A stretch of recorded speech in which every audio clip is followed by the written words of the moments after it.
So I'm talking to Martin McAloon of Prefab Sprout, who needs absolutely no introduction. If you know who he is, then nothing is necessary, and it's really delightful to spend this time talking with you, Martin. Well, thank you, Peter. Thank you for asking me. We connected through your previous tours that you'd done, and I'd photographed a couple of those. And you're coming up on your third solo tour. And if I remember correctly, all of this started with a one-off show.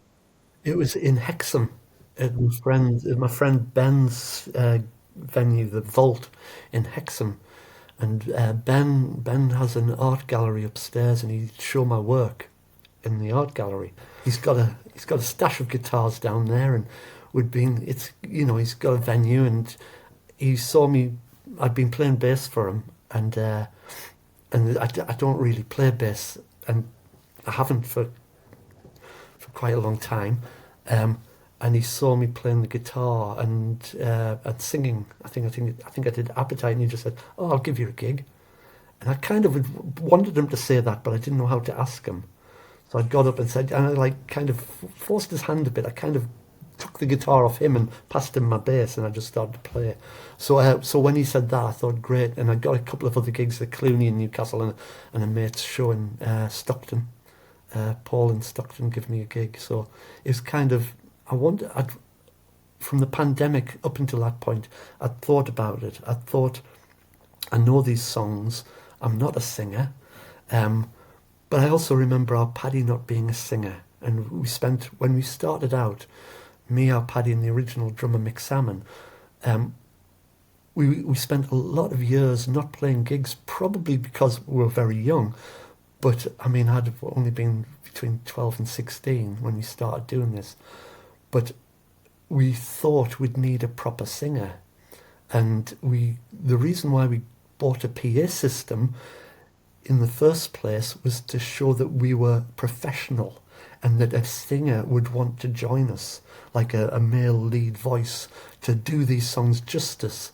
And we spent a lot of time waiting for a singer to come into the garage to go, "I am your vocalist you are looking for, the lead, the Paul Rodgers to your to your free." It was that kind of thing. So we bought a WEM 100 watt, but it was kind of this is what real bands do. They're just like us. They're cold and they're miserable, and they're playing songs and they're hating each other. So that kind of suggests that you were planning that, you were looking. Yeah, I'd already asked the Clooney, but they'd said, "Yeah, we'll have you on," because I know them. That I used to have an office above this venue in town. I'd hear every sound check, and it wasn't fun.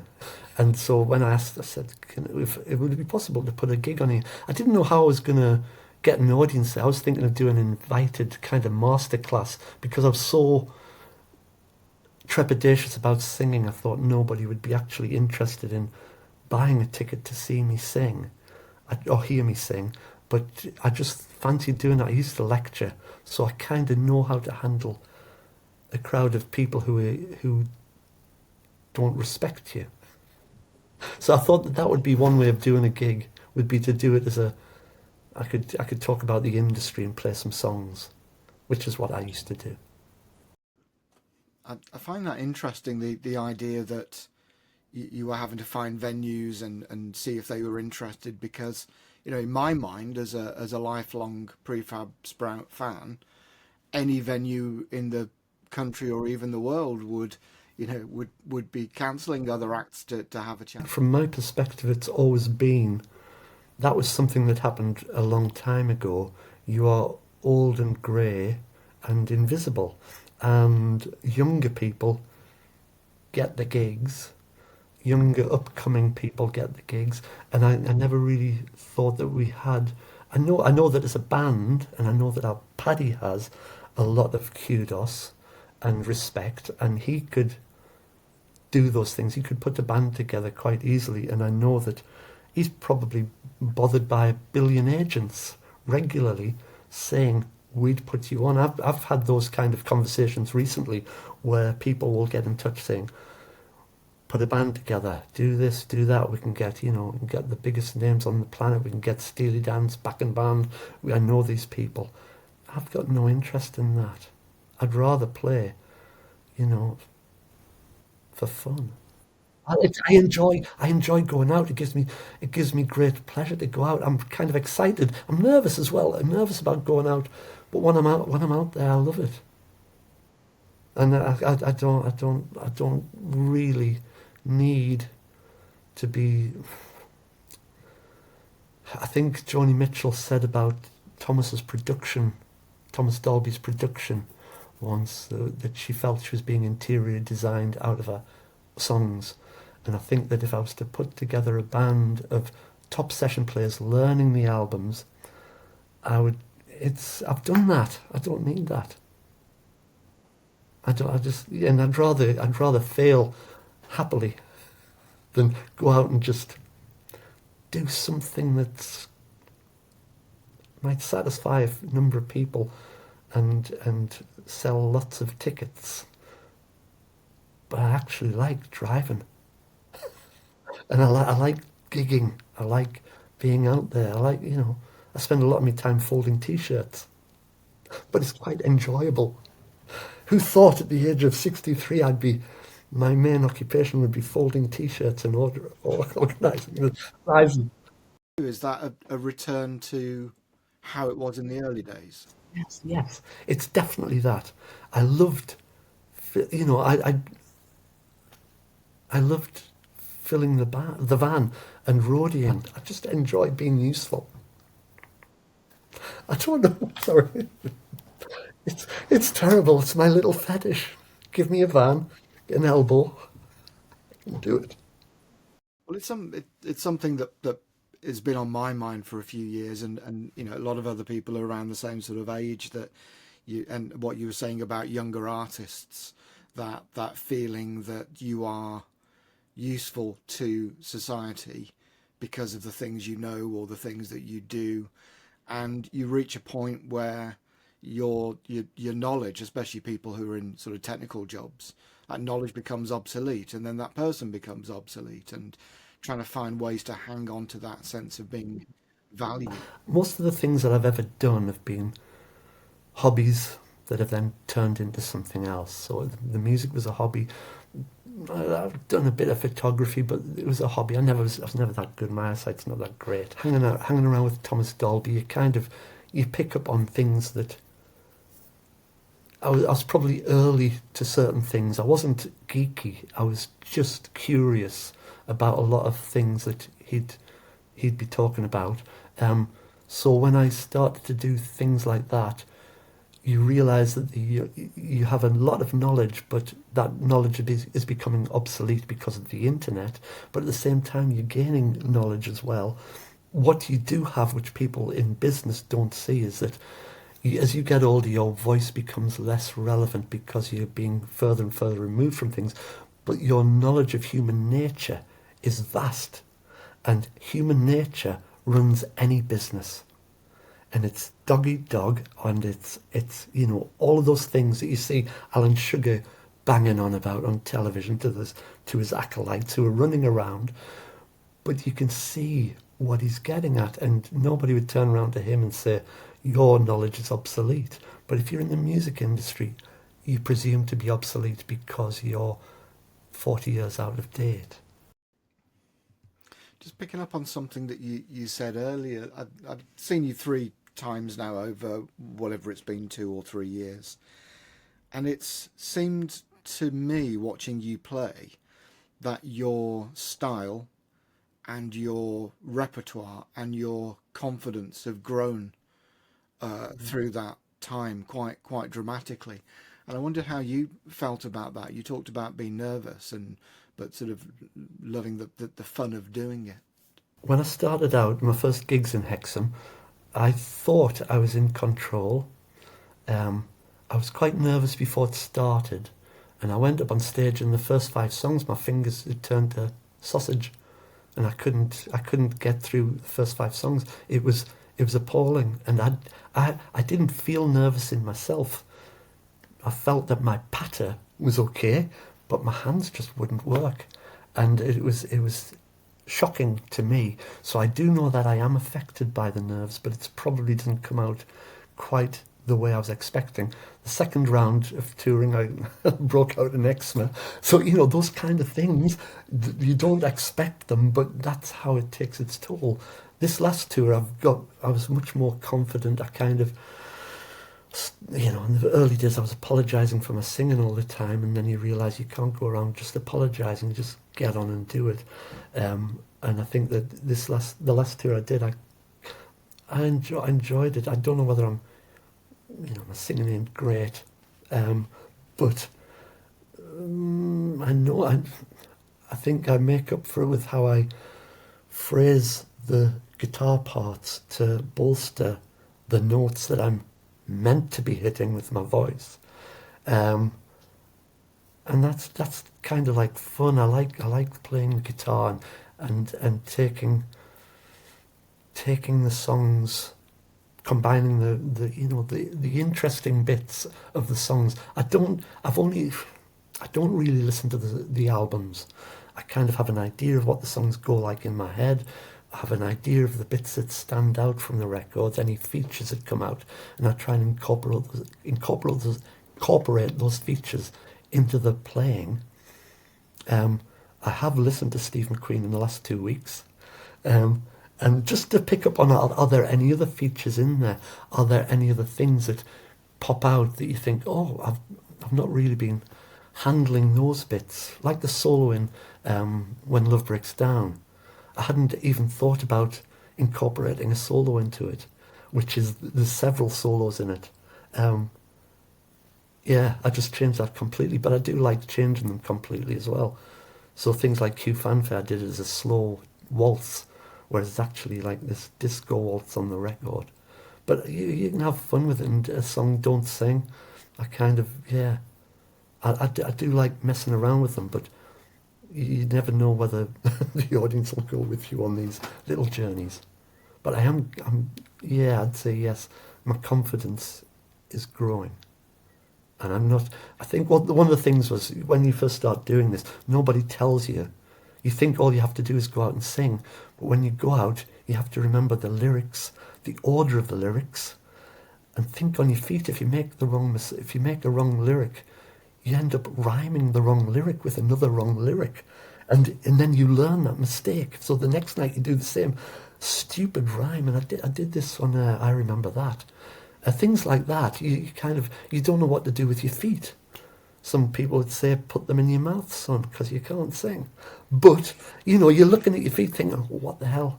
I'm thinking of taking out I'm thinking of getting a an effects pedal, but I'm scared I'll fall over it. You never know. It's incremental little changes. Wow, I'm so radical, aren't I? Well, it sort of comes back to what you were saying about playing solo versus with a band, and going through that process of driving and being in control and experimenting and owning the mistakes, otherwise you don't learn from them. And I guess with a band playing, there's songs with, as you said, there'll be an instrumental bit in the middle where the singer can have a rest. Um, Different members of the band might lead in different songs. So again, I people. hadn't even thought of this. I hadn't even thought in the last 2 years. I have not thought that that's how they split it up. We split it up. So those kind of things happen. Yeah, you're right. Costume changes. Well, I wondered if playing solo puts more pressure on you because there's nobody else to turn to pick something up. There's nobody else to take over a song. Because one of the things I noticed seeing you live is that you seem to play many more songs in the set than I've seen bands play. Bands I'm seeing tending to play longer songs, long instrumentals and all that sort of stuff. And I wondered if the flip side of being in the driving seat is that it puts more pressure on you to do more to fill that time. Well, you see, when I first planned to go out and gig, I learned lots of songs. I learned about 40 or 50 songs. And I just presumed I'd go out there and play until they were done. And I thought the first gigs that I played, it was Ben in Hexham who said, "Oh no, you're not. you're not going on for 3 hours. You're going on. You'll do 45 minutes. You'll have a break so we can sell beer, and then you'll go on again, and you'll do another hour. And I thought, oh shit, I'm just here to sell beer. The first few gigs I played, I remember playing the first gig I played in Newcastle. My son said he wanted to grab me by the neck and drag me off stage because I couldn't stop. Because if somebody shouted out for a song, I just want to play it. And I played about over 30 songs, and it went on for nearly 3 hours. And I'm thinking, this is my second gig, and it's it would have been unbearable. So yes, I mean, I've got here, I've got, Steve McQueen. I'm coming up to do that. I've got 11 songs on that album, right? And I'm looking at my set list today, and there's only really space for between 22 and 24 songs. If you do 45 minutes first set, next set an hour or so, you've got 22 to 24 songs. I have, here we go. I don't know whether you can see that, but there you go. And that's the first sheet, and the second sheet is similar. So there you go. And there's 58 songs on there that I'm not playing. 58 songs to choose from, 12 that I can possibly do in that time, and I don't know which ones to do. But you still work out the set list before you go on. Seconds before I go on. Well, if I feel like I've had a good night, I kind of know what I'm going to do, but there's always some variables. I think your wife shouted out for basketball, didn't she? And I played it. So if somebody shouts out, and if it's viable, some songs I've not learned. Some songs I don't think. I think they're too. It might be too much of a stretch for them to believe me. If I was doing, and I don't know what it is. I don't know what qualifies for that, because some of the daft songs I can do, the not the daft songs, but the more complicated songs I can do. So basketball, easy. Technique I quite like playing, but there's certain songs I think, will people feel it? They're more precise songs and sort of like, yeah. Well, if I think back to that interaction in Birmingham, so I think you sort of suggested people could call out song ideas, and she called out basketball that she loves, and your response kind of implied that was just a ridiculous suggestion. There's no way you'd be able to play that, and then you played it. Is there an element of wanting or liking to surprise people? Yes, it's showmanship. I do like to surprise people because I think that was the whole thing about me playing guitar, that nobody knew I could. And I think, yeah, and I know I'm not a great guitar player, but I know I'm okay, and I know I'm good at what I do. But I know Paddy's even better. He's a fantastic guitar player, and I think he's totally underrated in that respect. I think nobody's noticed because the songs are so good. And actually coming to the structure of the songs, I guess then. I know Paddy had released some acoustic versions of songs on a previous re-release of the album, I think. But you've gone even further than that, as you were suggesting earlier with I think you said Q Fanfare. You've stripped the songs down to an essence in order to be able to play them the way that you play them, uh, solo and so on. Has going Well, I wondered if going through that process has led you to understand some of the songs differently than when the band was first playing. Oh yeah, I think I've always liked our lyrics. I've always liked my brother's lyrics, but to be reminded of them and to see them in different lights, and also to see the different reactions to people, and it changes how you view them. Um, some of the songs I never listened to. I loved I loved the song "Sound of Crying" when we recorded it. It's one of my favourite bass lines, and I don't play it. It's Steve Lipson playing the bass on it, and it was great to just be able to hear somebody else do something, and with one of our records. And I thought he did it. He did it before I'd gone in the studio. He'd done this bass part, and he was kind of trepidatious, and he said, I've got this idea for the bass line, and I just thought it was great. And him and Paddy had said, well, it needs tidying up, you could go in and do it. And I kind of thought, no, I like what you've done. I like the freeness of it, and those kind of things. And I kind of loved being able to just say no. If I got it, I would have ruined it. I would have taken all the life out of it and stripped it down to something more mechanical. And he did a great job on it. And it was kind of so. But I've never really listened to the record since then. And then when I play it live, I don't play anything to do with it. I play the song completely differently. But I love that song, and it's kind of, there's never a point in your life where those lyrics don't mean something. With migrant crisis, all those kind of things, it's always been there that whatever's happening in the planet, those lyrics are spot on, and it's kind of depressing, but it's kind of just right. So I've grown attached to that song, in a way that, when it first was released, there was a massive tragedy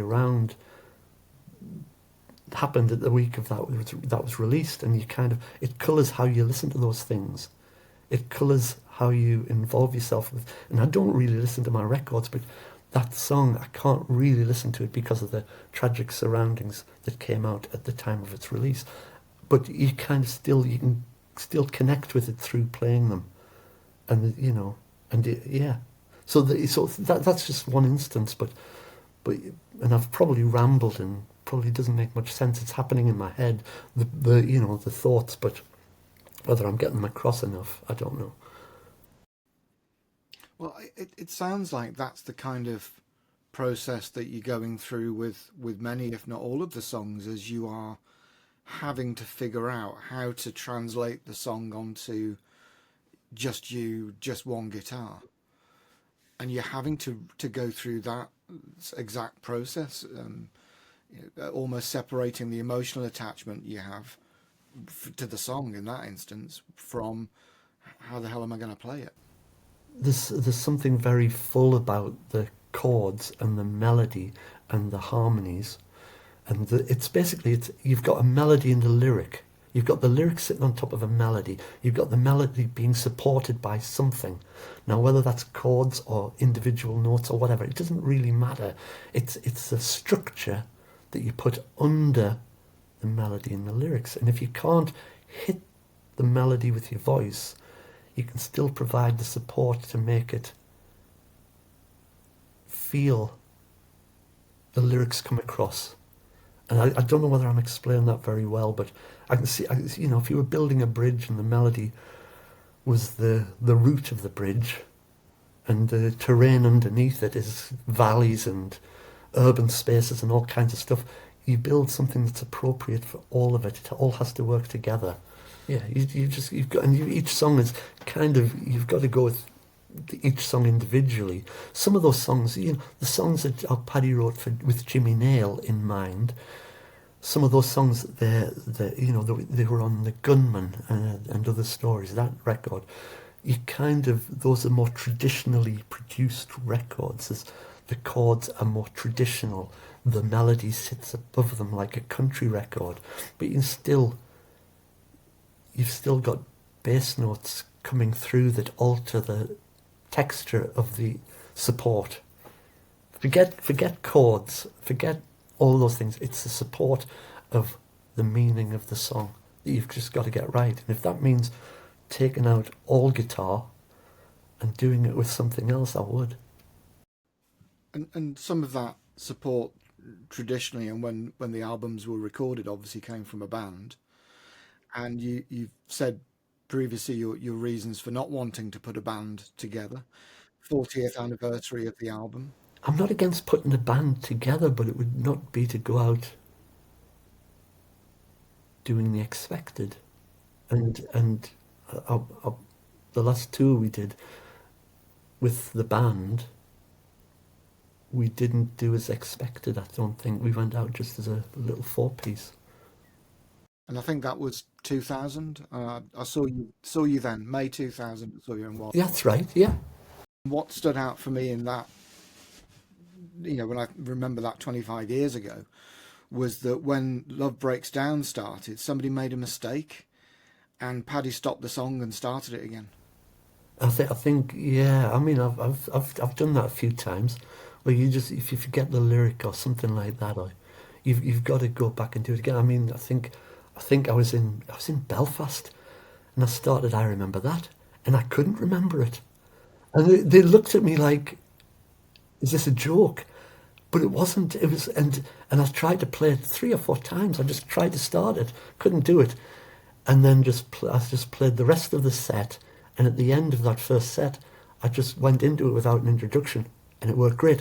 And the audience really liked it because of that kind of thing. But it was, yeah. Well, I think people appreciate the imperfection that there is, as you said earlier, a human being doing this, that understanding of human nature.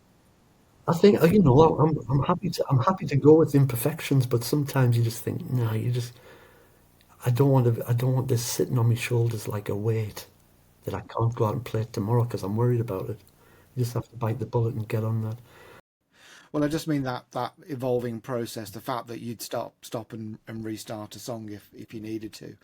I think people appreciate that because otherwise, if you're watching a performance that is absolutely perfect according to some rehearsed thing, you may as well just be watching a video.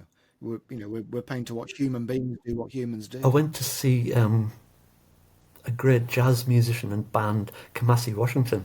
There was I don't know whether you know any of his stuff, but he was. I've got his albums and I love what he does. And I went to see him, and he's on the album. He's got a song where he's working with George Clinton, and there's a rap in it, and there's various things happening. And George Clinton's doing some stuff, and whatever. And when they were playing here in the northeast, I went to see them, and he said, right, well, George Clinton was on this, but he's not on tour with us, so we're just going to play the record. And he had these fabulous musicians on stage just dancing, and I thought that's the way to go. I'll just go out and play Steve McQueen and just dance. Just put that on and just dance. Well, Kamasi did it. I'm just going to do that. What do you think? Well, I suppose Martin McAloon plays Steve McQueen live would be technically correct. Press play and walk off. We'll call it a listening and dancing party. Well, you said earlier, and obviously your reasons of not wanting to put a band together, although there is perhaps demand for it, and obviously somebody has filled that demand. There's a Scottish group of musicians who call themselves Start to End, and they recently did a small tour where they played Steve McQueen from start to end, as it would have originally sounded played live. Um, and I wondered how, and obviously they're filling a gap in people wanting to hear it. I wondered how you felt about people doing things like that. Well, it's always flattering when people cover your stuff. I mean, I love some of the Kylie Minogue and all those people, Rod Stewart, when they've covered our work, you really enjoy hearing those songs back, and you like hearing other. It's a form of validation. Um, uh, yeah, it's always Lisa Stansfield, all these people, and you yeah. I mean, I remember the first time I heard Cher doing um, The Gunman, and I heard a demo, and it was Trevor Horn's production, and it was great how her voice came in. I love her version of that. So I don't know whether she ever liked it, but she sang it. I think she was arm twisted into doing it. But yeah, it was yeah. It's just lovely. I see lots of people on YouTube doing covers of things, and you kind of think, well, they're hitting they get it right, and it's not even about getting it right like our records. I much prefer things that take it somewhere. I like things that that do something with it. That um, there's a I can't remember the name of the there's a fantastic guitarist and I can't remember her name. Yvette. It might be Yvette, and she does a version of Cars and Girls with a band, and it's just lovely the way she does that. I wish I knew her name. She's a fabulous guitar player.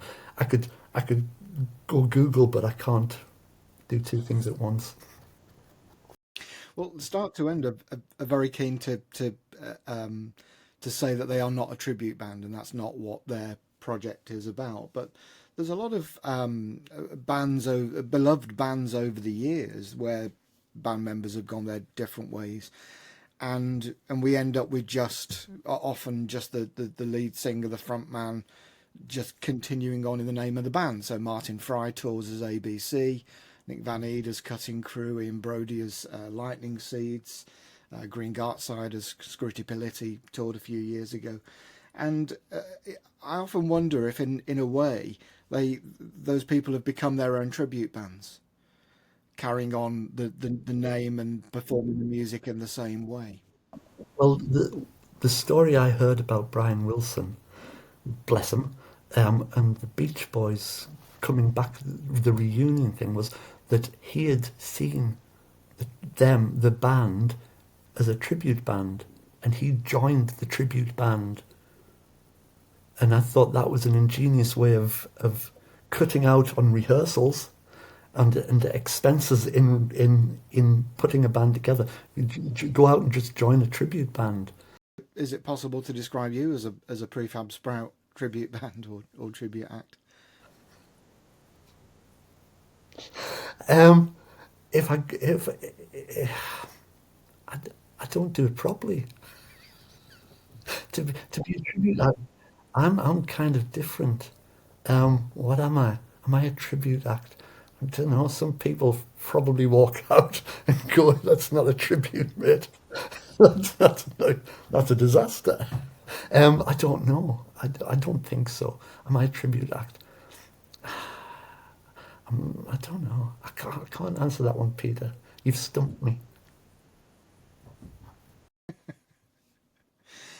I've watched a few old TV interviews with the band that have been filmed over the years. Oh dear.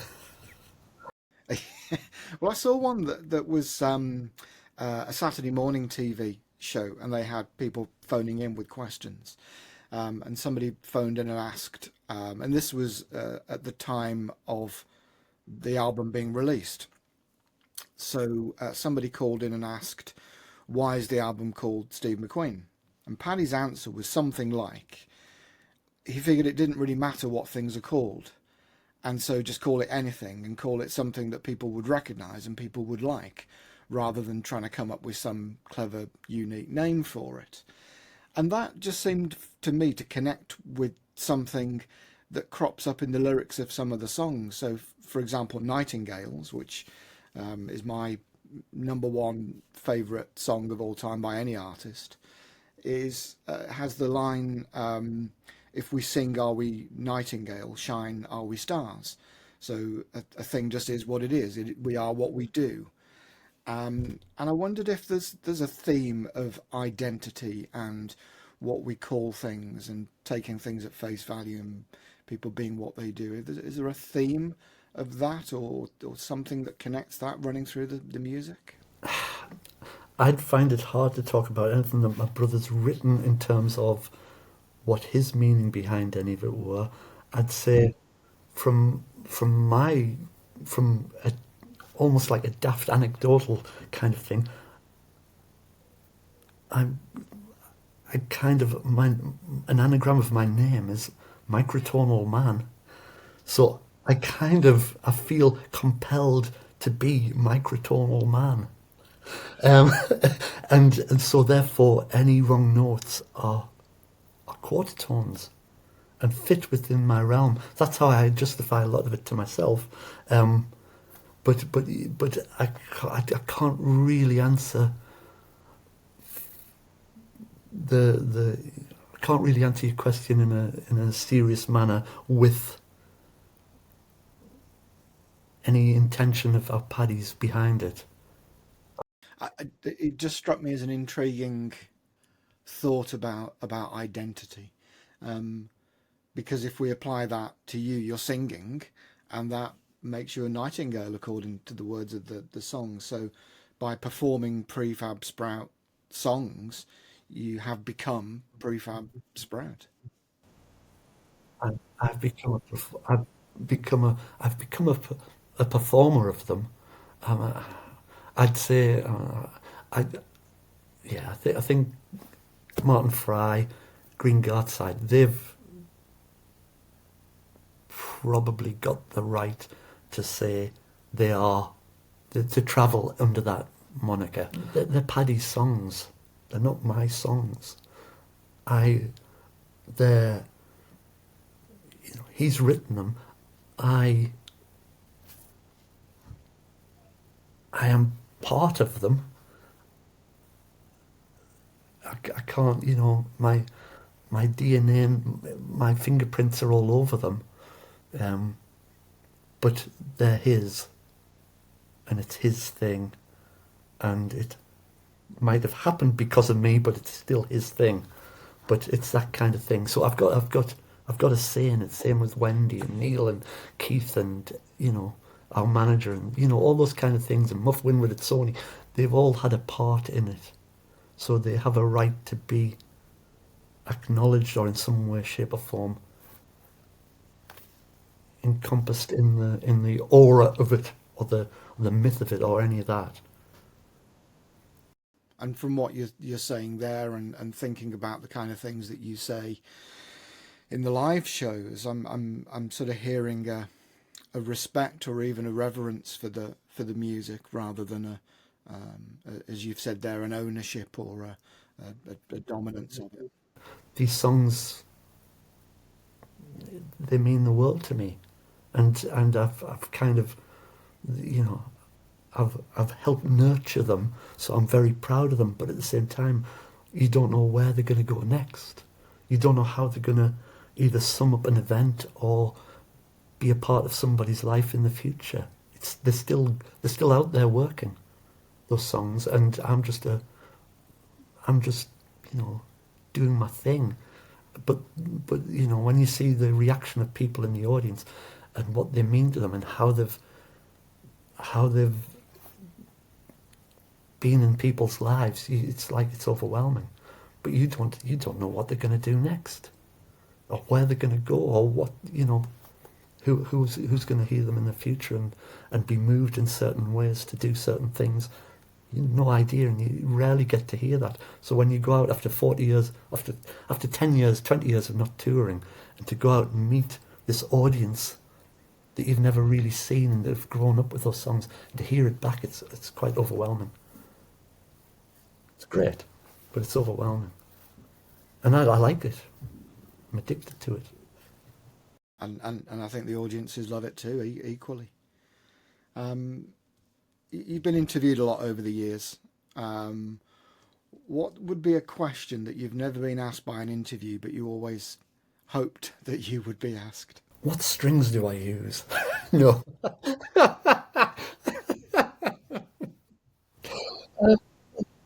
That was the drummer joke, wasn't it? It was kind of it was always the Neil would joke on about that. It was kind of, yeah, you'd ask this Paddy would get all the weighty questions, and then the interview would turn to the band and what sticks do you use, Neil?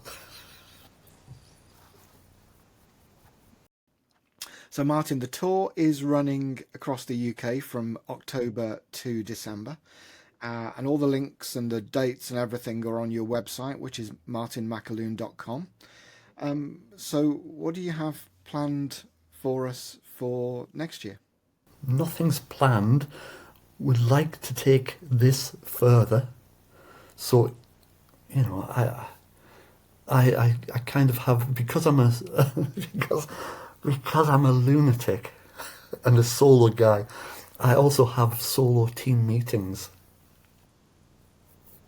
And I have, quarterly reports on how I'm doing, and what, you look back, and so I do have a 5-year plan, and if this is the third year, I need to do to a further afield. But that's just, I'm just manifesting it here. So yes. So and yeah. So I'd like to think that over the next year I can take this out into, well, first of all I've got to go back to Ireland, and then and Europe and America and everywhere else. So but those things take time, and they take planning, and they take other people's knowledge of those territories. And so you kind of, I am in a way saying, put it out there, come back to me with offers of places to go, because I'd do them. Martin, it's been absolutely delightful to talk to you. Really appreciate your time and sharing so much. So thank you very much. All right, well, good stuff. And look after yourself, and I'll see you out there. Thanks.